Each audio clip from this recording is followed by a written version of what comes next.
pa naman dito. Yung mga farmers dito, wala silang means ng patubig. Maasa lang sila sa ulan. Ang planting season dito is one time lang. Pagkatanim nila ng summer, simula ngayon magtatanim na yan sila. Tapos ang harvest niyan ano na, July, September. Dapat nakapag-harvest na sila. Yung mga nauuling mag-planting September or October, yun yung pinakalit ng harvest. Hindi naman sila pare-pareho na tinatanim. Like most commonly is last time na nakatanim dito barley, wheat. Nakatanim dito sa part na to, wheat ang tanim nila dati. Banda roon canola sa susunod na farm. Yan yung tinanim nila dyan.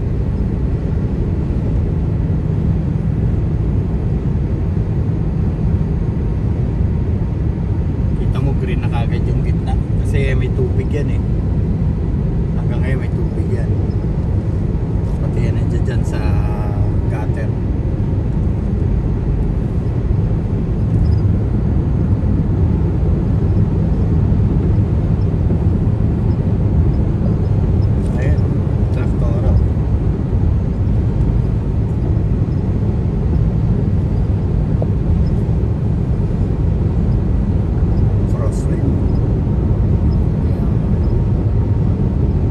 Sinasayaw yung sasakyan.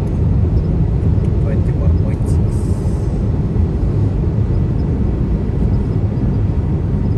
Mga 3:30 nasa site tayo.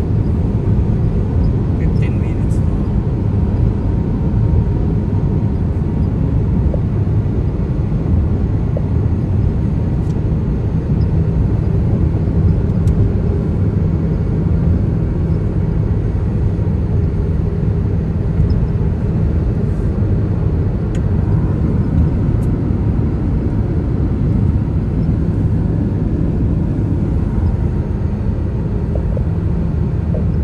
Baka yun yung mga goya,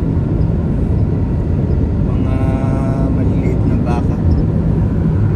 Ito mga kalinis. Ano yan? Hindi sa amin yan. Hindi tumama dyan. Mga insekto. So ibig sabihin may mga insekto na Bilis no? ang bilis.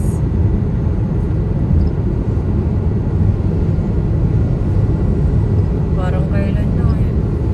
Basta nag-uulan tapos umaraw. Tapos di ba next week uulan? Lunes ba uulan? Kailan yan? Lunes, Martes. Lunes, Martes uli? May chance na umulan. O last Lunes, Martes, Linggo yata nag-uulan. Tapos umaraw ngayon kung Linggo. The rest of the week umulan. Tapos umaraw ngayon weekend. For the last 2 days umaaraw siya.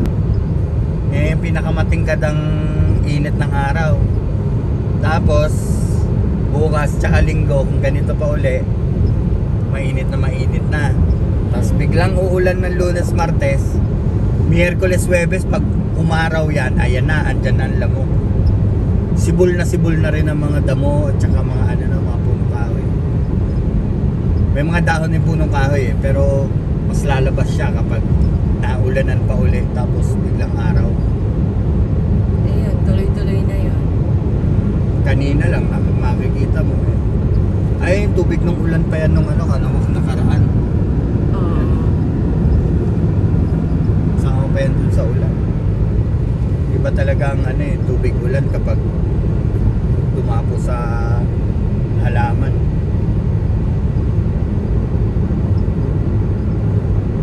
The best na pang diligang tubig ulan. Biruin mo, ang laki-laki ng farm nila, di ba? Tapos wala silang patubig dyan, wala silang means ng kung paano nila patutubigan yung halaman nila. Minsan helicopter, di ba? Ano yun? Pataba yun. Nagsasaboy ng pataba dahil aeroplano minsan, di ba? Bumababa dyan, aeroplano. bababa yung lipad. Kasi nagpe-pesticide o kaya nagpapataba. Ganun ang ginagawa nila dyan. Kasi kita mo yan, hektarya yan, ang haba niyan, isa lang may-ari niyan.